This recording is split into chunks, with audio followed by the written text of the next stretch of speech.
क्या आप 12th पास हैं और कहीं जॉब नहीं मिल रही है? जी हाँ, आपने अभी अभी 12th पास कर लिया है या पिछले वर्ष या उसके पिछले वर्ष आपने 12th बस पढ़ाई पूरी की हुई है और उसके बाद अब कहीं आप जॉब ढूंढने जा रहे हैं या आप पार्ट टाइम कहीं जॉब करना चाहते हैं। आप चाहते हैं कि आपकी अर्निंग शुरू हो जाए 12th के बाद, आपको जरूरत है पैसों की, तो आप कहीं भी जॉब ढूंढने जाते हैं तो आपको जॉब नहीं मिल रही है। ये प्रॉब्लम आजकल लगभग सभी की है। जो 12th पास कर लेते हैं स्टूडेंट, अब उनको जॉब की रिक्वायरमेंट होती है। आप कहीं पार्ट टाइम जॉब करना चाहते हैं लेकिन आपके पास कंप्यूटर डिप्लोमा नहीं है। आजकल हर ऑफिस, हर डिपार्टमेंट में कंप्यूटर का डिप्लोमा मांगा जाता है। आप किसी भी वैकेंसी के, चाहे वो गवर्नमेंट हो, प्राइवेट हो, उसके नोटिफिकेशन को देखिए, वहां पर जितनी भी वैकेंसी निकली होती है उसमें कंप्यूटर का डिप्लोमा जो है वो अनिवार्य होता है, क्योंकि हर ऑफिस कार्य आजकल कंप्यूटर में होने लगे हैं। तो आप किसी भी पोस्ट में हो, आपको ये माना जाता कि आपको कंप्यूटर का नॉलेज होना ही चाहिए। तो आप पार्ट टाइम कहीं जाते हैं जॉब करने के लिए लेकिन आपके पास डिप्लोमा नहीं है, किसी भी जॉब में अप्लाई करने जाते हैं सभी जगह कंप्यूटर का ही डिप्लोमा मांगा जाता है। नॉलेज अपनी जगह है, नॉलेज तो होना चाहिए, लेकिन जब हम किसी कंपनी में अप्लाई करते हैं, हम अपने क्षेत्र में किसी कोई वैकेंसी निकलती है वहां अप्लाई करते हैं, तो वहां पर ना प्रमाण मांगा जाता है कि आपने कहीं से कोर्स किया हुआ है तो उसका कोई डिप्लोमा आप लेकर के आइए, तभी वहां पर आपका सिलेक्शन होता है, आपका इंटरव्यू लिया जाता है या आप कहीं ऑनलाइन फॉर्म भर सकते हैं। इसके लिए आपके पास कंप्यूटर का डिप्लोमा होना अनिवार्य है। ऐप से एडीसीए का कोर्स जो कि 12th के बाद होता है ज्वाइन कर सकते हैं। जी हाँ, advance diploma in computer application. ये 12th के बाद 1 ईयर कंप्यूटर डिप्लोमा कोर्स होता है। इसका जो डिप्लोमा है कुछ इस प्रकार से होता है, आप देख लीजिए। इसमें आपको एडीसीए का एक डिप्लोमा मिलेगा, फर्स्ट सेम और सेकेंड सेम की मार्कशीट मिलेगी। आपका 12th हो चुका है, आप हमारे ऐप से एडीसीए का कोर्स ज्वाइन कर सकते हो। एडीसीए कोर्स में आपको मिलेंगे 700 प्लस वीडियो, जिसमें आपको fundamental of computer, MS Office, MS Access, internet and e commerce, IT trend, multimedia, DTP, ये सारे सब्जेक्ट को प्रैक्टिकल पूरा सिखाया जाएगा। टोटल 59 पीडीएफ फाइल के नोट्स भी दिए जाएंगे, जिसको पढ़ करके भी आपको इन विषयों का अच्छा नॉलेज हो जाएगा। और यहां पर ये जो वीडियोस आपको मोबाइल में दिए जाएंगे, इनकी जो ड्यूरेशन है आपके पास, ये लाइफ टाइम रहेगी। जी हां, आप लाइफ टाइम इन वीडियोस को देख करके अपने लैपटॉप में प्रैक्टिस कर सकते हैं और भी अपना नॉलेज अपग्रेड कर सकते हैं। तो इस कोर्स को ज्वाइन करने के लिए आपको ऐप के डिस्क्रिप्शन, आपको वीडियो के डिस्क्रिप्शन में आना है और इस ऐप को डाउनलोड करना है, जिसका नाम है माय कंप्यूटर कोर्स ऐप। इस ऐप को आप डाउनलोड करेंगे, आपको एडीसीए कोर्स दिखाएगा। वहां पर आपको जाकर के कोर्स की पेमेंट करना है, कोर्स को ज्वाइन करना है। उसके बाद आपका डिप्लोमा आपको ईमेल में मिल जाएगा और उसकी हार्ड कॉपी स्पीड पोस्ट कर ऐप के ही चैट में आपको उसका ट्रैकिंग आईडी शेयर कर दिया जाएगा। तो बहुत ही आसान तरीका है हमारे ऐप से घर बैठे डीसीए, एडीसीए, पीजीडीसीए कोर्सेज करने का। आज मैंने आपको एडीसीए कोर्स के बारे में बताया। अब हम रेगुलर अपने YouTube चैनल में एडीसीए की क्लासेस अपलोड कर रहे हैं, तो आज की क्लास हम शुरू करते हैं एडीसीए की, जिसमें आपको पूरा प्रैक्टिकल और थ्योरी सब्जेक्ट को डेली क्लास वाइज पढ़ाया जाएगा। तो चलिए एडीसीए की आज की क्लास शुरू करते हैं। हेलो फ्रेंड्स, तो आज की इस वीडियो में हम सीखने वाले हैं बैंक पासबुक स्टेटमेंट किस तरीके से एक्सेल में बना सकते हैं। यहाँ पे मैंने पहले से कुछ इस प्रकार का डेटा भर रखा है, जिसमें डेट मेंशन है, चेक नंबर मेंशन है, यहाँ पे डिस्क्रिप्शन दिया है, विड्रॉल मतलब यहाँ पे जो पैसे निकाले जाते वो यहाँ पे एंट्री होती है, डिपॉजिट जो जमा किए जाते वो यहाँ पे एंट्री होती है। इन सब का कैलकुलेशन हो करके यहाँ पे बैलेंस निकलता है इस प्रकार से। तो अभी मैंने एक बैलेंस इस तरीके से मान रखा है। यहाँ पे मैंने 50,000 मेरा मतलब अकाउंट में बैलेंस है, मैंने यहाँ पे टाइप कर रखा पहले से।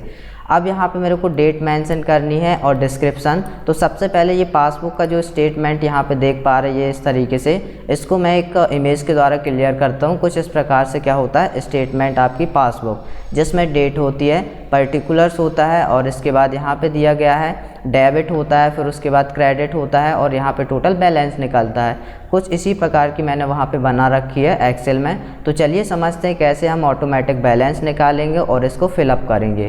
तो चलते हैं एक्सेल की सीट में, ये यहाँ पे आ गए।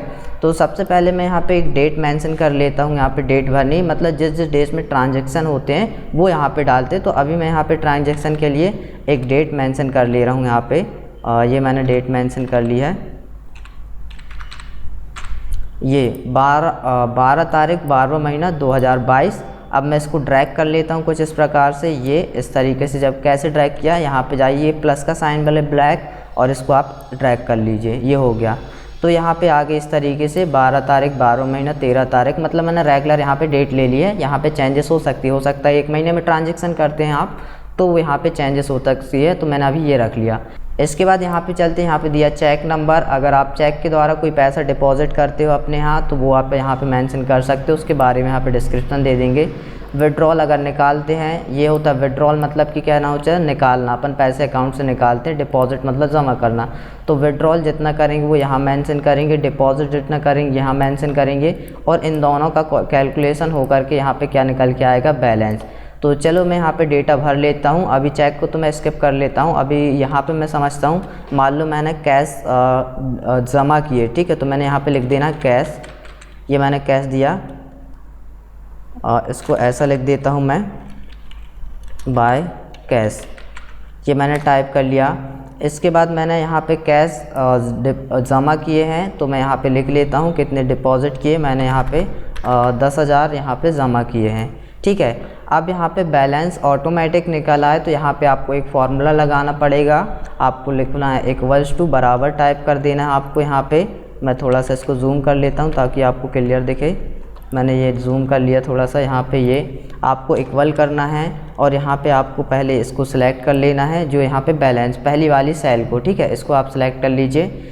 इसके बाद आपको क्या कर देना है, यहाँ से माइनस कर देना। माइनस किसको, विड्रॉल। विड्रॉल में जो संख्या होगी वो इससे क्या है, अपना बैलेंस है, अपन निकालेंगे तो उसका माइनस हो जाएगा। उसके बाद आप यहाँ पे प्लस कर दीजिए इसको, डिपॉजिट को हमेशा प्लस करेगा, मतलब जो बैलेंस है वो विड्रॉल जो निकालेगा उसको माइनस कर देगा और डिपॉजिट जो होगा उसको क्या कर देगा, प्लस कर देगा। और यहाँ पे एंटर कर दीजिए। तो यहाँ पे 60,000 हो गए, क्योंकि यहाँ पे डिपॉजिट किया गया है, यहाँ पे विड्रॉल नहीं किया गया है। तो इसी फार्मूला को आप ड्रैग कर सकते हैं। किस तरीके से आप ड्रैग करेंगे, आप इसी फार्मूला को आप इस तरीके से खींचिए, नहीं तो एक बार और रिपीट करते हैं अपन इस फार्मूला को। यहाँ पे मैंने टाइप किया बराबर, और फिर आपको सबसे पहले सिलेक्ट कर लेना बैलेंस, ऊपर वाली सेल जस्ट, ठीक है। एक बैलेंस आप यहाँ पे मेंटेन कर लेना, क्यों ना यहाँ पे 0 बैलेंस आप रख सकते हो 50,000 की जगह, लेकिन रख लेना। इसके बाद यहाँ पे देना आपको माइनस, किस सेल को, विड्रॉल। विड्रॉल जो भी होगा यहाँ पे माइनस हो जाए। इसके बाद आपको प्लस प्रेस करना है और डिपॉजिट को प्लस कर लेगा और एंटर। यहाँ पे वही आ रहा है, क्योंकि ना तो यहाँ पे क्या हुआ, डिपॉजिट हुआ है, ना तो यहाँ पे विड्रॉल हुआ है। तो चलो यहाँ पे स्टेटमेंट डिस्क्रिप्शन दे देता हूँ। मान लो मैंने 13 तारीख को यहाँ पे पेटीएम से मैंने किया है ट्रांजैक्शन, तो मैंने लिख दिया ये पेटीएम से मैंने किया है विड्रॉल। मान लो मैंने कुछ पैसे निकाले हुए थे, समथिंग मैंने यहाँ पे कर लिया 10,000, फिर से यहाँ पे 10,000 फिर से टाइप कर ले रहा हूँ, ये हो गया है। तो देखो ऑटोमेटिक यहाँ पे कैलकुलेशन आ गई है, क्योंकि 60,000 थे, अपन ने विड्रॉल 10,000 कर लिए, तो ऑटोमेटिक यहाँ पे कम हो गया है, ठीक है। अब नेक्स्ट डेट में चलते हैं। यहाँ पे मान लो यहाँ पे मैंने कर लिया है फ़ोनपे का यूज़, तो मैंने यहाँ पे कर लेता हूँ फ़ोनपे। इसके बाद नीचे लिख लेता हूँ मैं, मान लो गूगल पे भी चलाता हूँ, उसके द्वारा मैंने ट्रांजैक्शन किए हैं, तो मैंने लिख दिया गूगल पे। इसके बाद मैंने फिर से लिख दिया बाय कैश, तो मैंने यहाँ पे कर लिया बाय कैश। और यहाँ पे जो है UPI से मैंने किया, तो UPI, तो जो ट्रांजैक्शन है यहाँ पे डिस्क्रिप्शन दे सकते हैं। यहाँ पे आप मतलब कि जो भी आप ट्रांजैक्शन करते हैं जिसके द्वारा, तो यहाँ पे डिस्क्रिप्शन में आ जाता है, तो मैं यहाँ पे मेंशन कर ले रहा हूँ लगभग ये इतना। अब यहाँ पे मैं चलता हूँ, मान लो फ़ोनपे के द्वारा मैंने क्या किए हैं, यहाँ पे किसी ने फ़ोनपे के द्वारा मुझे भेजे हैं, ठीक है, मुझे भेजे हैं, तो डिपॉजिट होगा मेरे अकाउंट में, उसने भेजे हैं मान लो यहाँ पे कितने, 30,000, तो मैंने ये 30,000 मेंशन कर लिया इस तरीके से। अब यहाँ पे ऑटोमेटिक बैलेंस क्यों नहीं निकला, क्योंकि यहाँ पे फार्मूला अप्लाई नहीं है। आप बार बार फार्मूला लगाएंगे, इससे अच्छा इसमें अगर फार्मूला लगा, ये देखो यहाँ पे देख रहा कि यहाँ पे क्या है, फार्मूला लगा हुआ है, और इसमें जाएंगे तो यहाँ पे ब्लैंक दिखला रहा। तो आप इसी फार्मूला को, ये प्लस साइन बने तो लेफ़्ट बटन दबा करके आप इसको ड्रैग कर लें इस तरीके से, तो ये डेटा इस तरीके से आ जाएगा। अब आपको बार बार चेंज नहीं करना, आप केवल यहाँ पे फिलअप कर दीजिए, ऑटोमेटिक यहाँ पे कैलकुलेट करके दिखला देगा। तो ये देखो 30,000 यहाँ पे क्या हुआ डिपॉजिट, तो ऑटोमेटिक 50,000 और 30,000 ऐड हो गए, तो 80,000 इस तरीके से रिजल्ट आ रहा। अब यहाँ पे गूगल पे के द्वारा मैंने यहाँ पे विड्रॉल कर लिए, मान लो यहाँ पे मेरे को ज़रूरत थी, मैंने यहाँ पे कर लिए मान लो यहाँ पे 40,000, ये किसी को सेंड करना था, तो मैंने ये निकाले थे, तो ये हो गया ऑटोमेटिक 40,000 बचे हैं। इसके बाद यहाँ पे बाय कैश, मैं कैश के द्वारा फिर से यहाँ पे समथिंग कैश मैंने यहाँ पे जमा किए हैं इस बार, तो चलो यहाँ पे कैश मैंने कर लिए यहाँ पे मान लो 30,000, तो मैंने 30,000 कैश जमा किए। तो ये फिर ऑटोमेटिक हो रहा है क्योंकि फॉर्मूला लगा दिया। तो आपने इस तरीके से सीखा कम्प्लीटली कि बैंक पासबुक स्टेटमेंट किस तरीके से वर्क करती है, उसमें क्या क्या होना चाहिए। उसमें डेट होती है, एक यहाँ पे चेक संख्या होती है, अगर चेक के द्वारा आपके अकाउंट में पैसे आ रहे हैं तो वहाँ पे चेक संख्या आ जाएगी। इसके बाद यहाँ पे डिस्क्रिप्शन आ जाएगा कि आपने किसके द्वारा मतलब डिस्क्रिप्शन पर्टिकुलर, मतलब कि आपने किसके द्वारा ट्रांजेक्शन किए हैं, फ़ोनपे, गूगल पे, कैश, UPI और भी जितने ऐप चलाते हो आप उसका यहाँ पे मेंशन कर सकते हो। ठीक है, इसके बाद यहाँ पे दिया है विड्रॉल, जो आप पैसे निकालते हो। यहाँ पे दिया है क्या, डिपॉजिट, जो आप पैसे जमा करते हो। और इन दोनों का ऑटोमेटिक कैलकुलेशन यहाँ पे हो जाता है क्योंकि यहाँ पे अपन ने फार्मूला लगा दिया। तो इस तरीके से आपने कम्प्लीटली सीखा किस तरीके से हम बैंक की पासबुक का स्टेटमेंट बना सकते हैं एक्सेल में। तो चलिए मिलते हैं एक नेक्स्ट न्यू वीडियो में।